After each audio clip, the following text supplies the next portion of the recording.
This is Business Edge on News Central. I'm Tolulope. Adeleru-Balogun. Our headline story: Ghana, UK signed $1.6 billion trade deal. Now, following the exit of the United Kingdom from the European Union, the UK has been signing numerous bilateral trade agreements with many African countries in a UK-Africa economic partnership.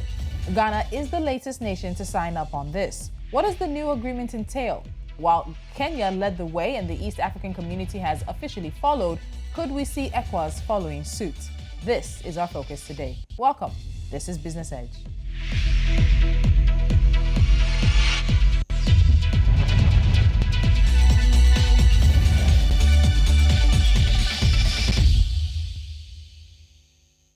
Ghana and the United Kingdom recently signed a trade agreement worth $1.6 billion. This is just one of the latest bilateral deals since Britain exited the European Union. In an agreement signed by both countries, the terms will allow duty-free and quota-free access for Ghana to the UK market and preferential tariff reductions for UK exporters to the Ghanaian market. Now, prior to Brexit, Britain has set up economic partnerships with 16 African countries so it could continue deals it already had while it was a member of the European Union. These partnerships are the same pacts as what the EU offers Africa, which permits African countries to not pay tariffs or duties on exports to the UK.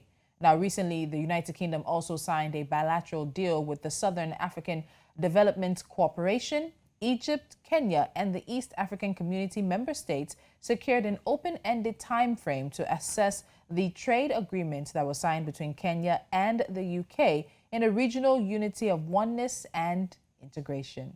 The UK has announced that it sees Africa's potential and showed this when British Prime Minister Boris Johnson skipped the World Economic Forum in Davos to host the UK-Africa Investment Summit in 2020, where deals worth almost $8 billion were announced. Now, joining me is Nasir Agbalaya, he's business editor for News Central, as we take a look at the steps that the UK is making into the continent. Nasir, good to see you.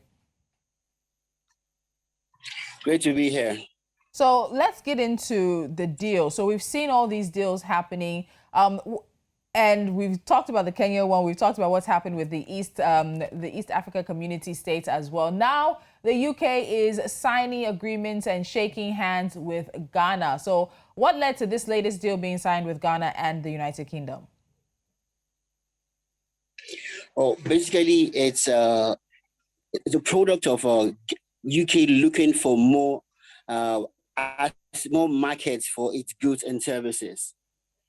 You know, before the UK left the European Union, it has been having some on-the-ground talks, so to say, with its former colonies.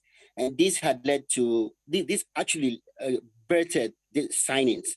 You know, it started with the Southern Africa Development Corporation, where South Africa, Zimbabwe, and literally almost every nation under the Southern Hemisphere in Africa signed up for that. And followed by Kenya, Egypt. Basically, it's a way to ensure that the UK is not starved because it has left the European Union. And so far, it's working well for them. All right. So from there, we know that the UK has been very active in signing deals with former colonies. You yourself have used the term as well.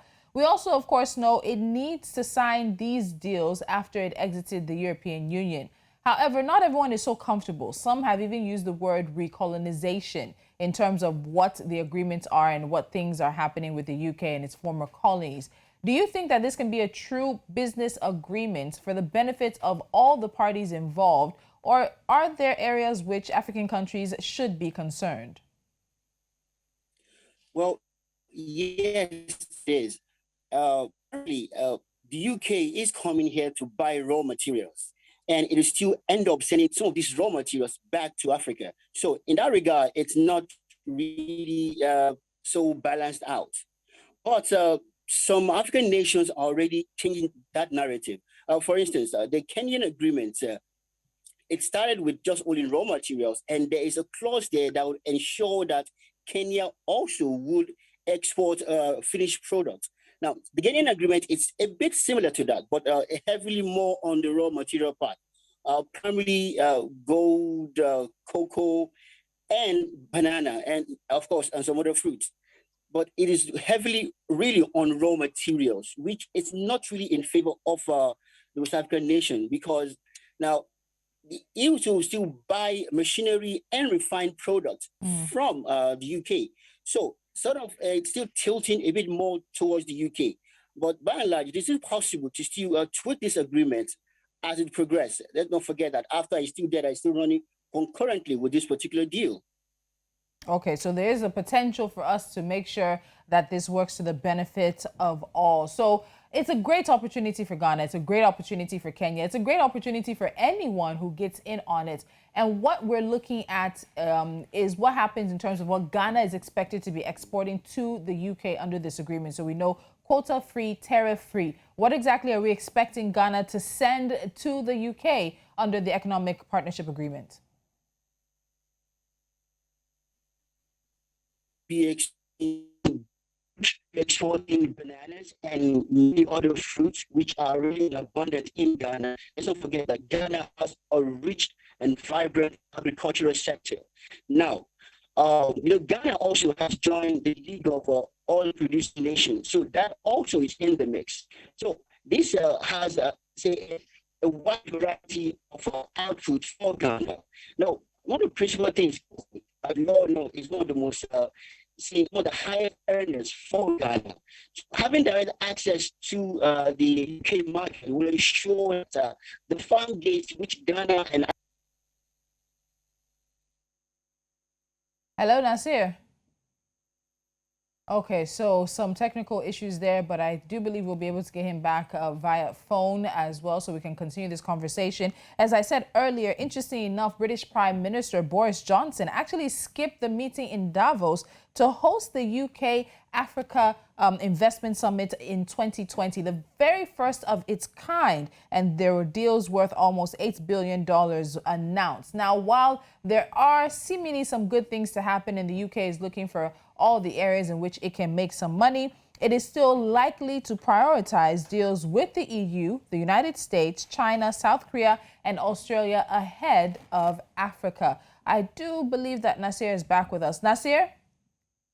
Yes, I'm back. All right, so technology, but it's good to have you back. So let's move on from there. So the deals have been signed. As we know, there are a number of things. The UK government has said that Ghana's largest exports to Britain include minerals, fuels, and oils, preparations of fish, fruits, cocoa, and cocoa preparations as well. Those are the things that we're expecting to see the most of. And this comes that when the UK initially signed the pact with 16 countries, Ghana was actually not part of the initial pact that was signed. And so it meant that Ghanaian importers faced tariffs and extra paperwork. And now they've worked this all out and they are on board as well. So even as the UK is signing these economic partnerships, talk of the Cotonou Agreement has come up. So for those who don't know, the Cotonou Agreement was between a number of countries. It was a treaty between the European Union and the African, Caribbean, and Pacific Group of States, otherwise known as the ACP countries. Now, it was signed in 2000, and the agreement is aimed at the reduction and eventual eradication of poverty while contributing to sustainable development and to the gradual integration of ACP countries into the world economy. Nasir, looking at these deals that are being signed, does it look like a continuation of the Cotonou Agreement, or is this something completely different and new? It is a continuation of that agreement, but there's a small clause there. That agreement was meant for the whole of West Africa and the Caribbean, but Ghana and Ivory Coast played a really, really nice fast one there. They went out to sign their direct bilateral union. Agreement is meant to forge a relationship with the European Union and ECOWAS and some Caribbean states. But as that agreement was literally being dragged, primarily because Nigeria did not ratify it. So the delay hurt many other nations. So Ghana and Ivory Coast went ahead to unilaterally sign their agreement with the European Union. So practically that ended the whole discussion with ECOWAS then and there. But now, with this new signing, which the UK and Ghana has started off, within that same framework, it is possible that other nations would also follow suit. But as I speak to you right now, there is no initial agreement with any other nation, except maybe just one. The rest are still holding out to watch how this pans out. Okay, we're all waiting to see how this actually pans out. Now, so we're going to take a quick time out. When we come back, we'll look at those who joined after countries in their regions actually took the step of signing these individual deals. We'll have that. And of course, don't forget, we'll be wrapping things up with NC4 to watch right here on Business Edge. Just stay with us.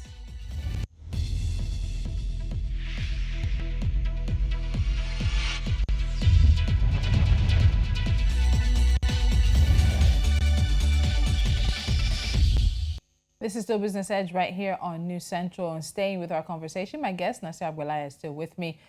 So, Nasir, when Kenya signed its own economic partnership agreement with the UK, we saw the East African Community States, the EAC states, also follow suit. And part of that was also because of one of the protocols that is involved in the EAC, and that's about negotiating and coming to the table with such partnerships as a regional body, not as an individual nation or state. Now, do you expect other West African states to follow the line, the path of Ghana as it may be, or are we going to see a collective negotiation that is possibly under ECOWAS for this economic partnership with the United Kingdom? Sincerely, I don't see ECOWAS signing an agreement together. One of the main reasons is that there's a sort of imbalance even amongst the member states. First, the monetary policy which ECOWAS should have agreed upon like almost a decade ago, it's still hanging in the air. ECOWAS wanted to float a single currency so that the trading amongst itself will be easy and also have a common tariff. All these has not been signed. The ECO is still on paper. It has not been signed or ratified by any member states. These small issues which should have fostered integration among West African states, but they are still there. They are still hanging. They have not been agreed upon. Now, apart from this, balance of trade, even within ECOWAS itself, it's a bit not in real agreement. Let's not forget that when Nigeria closed its borders due to insecurity and some other things, other nations literally came to a halt. So Nigeria has opened her borders, but still it has not really permitted so many of its neighbors to bring in their goods like before. Now, this is not in the best interest of West Africa as a sub-region, but it is in the interest of Nigeria and Nigerian producers. All this needs to be ironed out before ECOWAS can have a common front that it can put forward, as we have seen in East Africa and Southern Africa. So as of right now, there's no other country in the West African sub-region that has signed a deal such as this with the UK, like Ghana. Well, there's an initial agreement between the Ivory Coast and the UK. Well, Ivory Coast and the UK sort of pulled out of ECOWAS, not formally, just to have an agreement with the European Union back in the early 2000s. Well, with this agreement that they had with the EU is what the UK leveraged on to have this particular agreement with Ghana. It is possible, very, very possible, that the Ivory Coast could further its agenda with the UK and have its own cocoa being sold there also, just like Ghana is doing currently. Okay. So prior to this, we've had reports of standardization issues that have been raised as far back as the early 2000s when the EU agreements negotiation was ongoing. These issues have oftentimes kept African exporters, particularly of food items, all these kind of items, out of the EU, out of the UK, even out of the US as well. In the past few years, have these issues been resolved? Have they been resolved to the points where we've stepped up standardization, and with all of these new deals in place, they will not be affecting the exporters from the African continent? Well, yes, to a large extent, some of these nations have worked on their standards. Well, in the early 2000s, around 2003, 2005, there was a joint agreement within the European Union and some universities in particular, and universities in Ghana and universities in Nigeria, to ensure that agricultural produce are of the right standard. One of the major concerns was fumigation.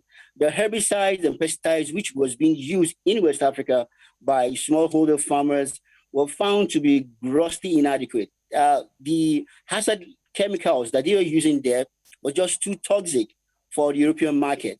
So a good number of them were trained on how to ensure that the pests are controlled, at the same time reducing the toxic levels of the chemicals in the products. Well, this has been done and is still ongoing.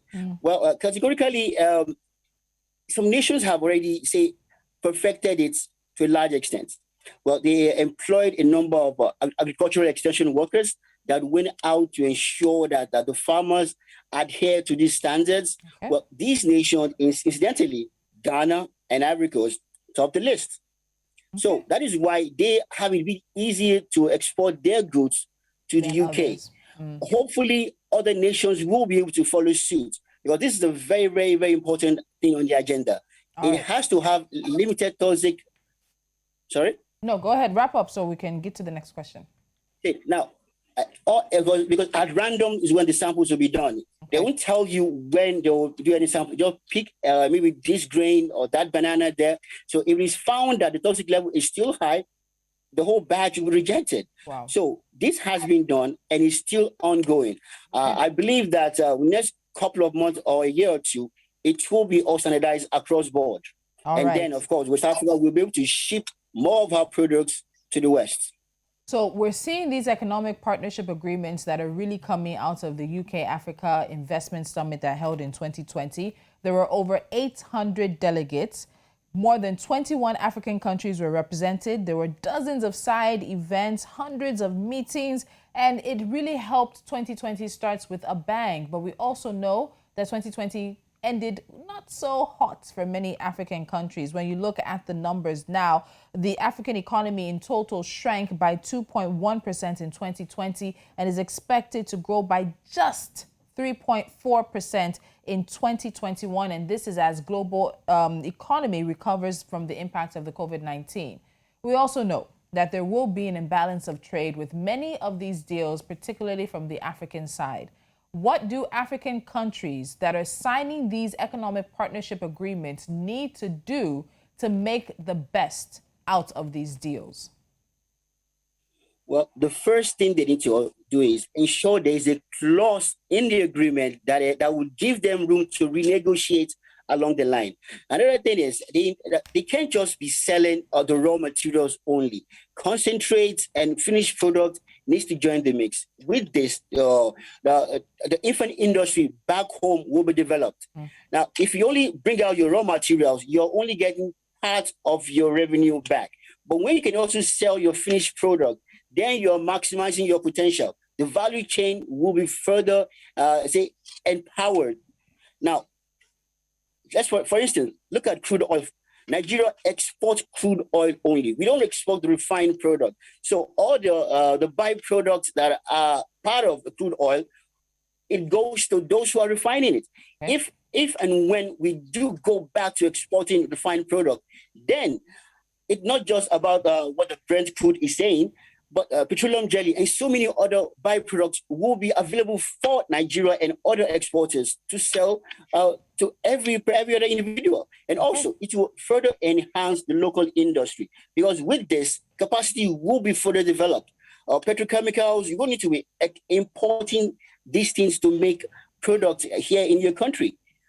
These are things which every nation needs to consider, enhancing your value chain. You don't toy with that. That has to be part of your agreement. Put a clause there that you can use to further renegotiate as you have more product to sell. All right, Nasir, we're going to end the conversation here. Nasir Agbalaya, business editor for News Central, as we, of course, see what the UK has up its sleeve next for the continent. Obviously, there's a policy, there's a plan in place. They believe that we are their business partner of the future. So let's make sure that we're in a position to take full advantage of this situation. Nasir, we'll see you next time. Thank you so much. Great to be here. All right. And we'll be wrapping things up with NC4 to watch. We start where else in Ghana.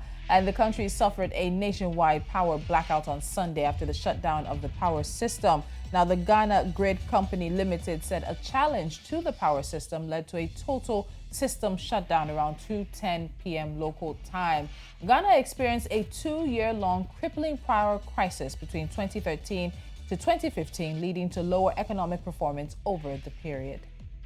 Egypt's international reserves recorded $40.2 billion in February, up from the $40.1 billion in January 2021, according to the Central Bank of Egypt. The country's international reserves consist of foreign currencies, gold, special drawing rights, and net loans from the International Monetary Fund. Kenya Railways Corporation has begun the process of taking over the running of trains on the standard gauge railway from the Chinese firm Africa Star Railway Operation Company. The corporation is already handling the ticketing, security, and filling operations of the SGR trains, with a complete takeover from the Chinese to be completed by May next year. And finally, South Africa's Employment and Labor Minister says he is going to introduce new labor and migration policy that would regulate foreign workers in the country. The minister said that South African employers deliberately prefer foreign workers to serve as a source of cheap labor, as they're willing to take anything for wages. And that's it on this edition of Business Edge. Follow us on social media. We are at News Central TV. And until next time, I'm Tolulope, Adeleru-Balogun. Do have a good one.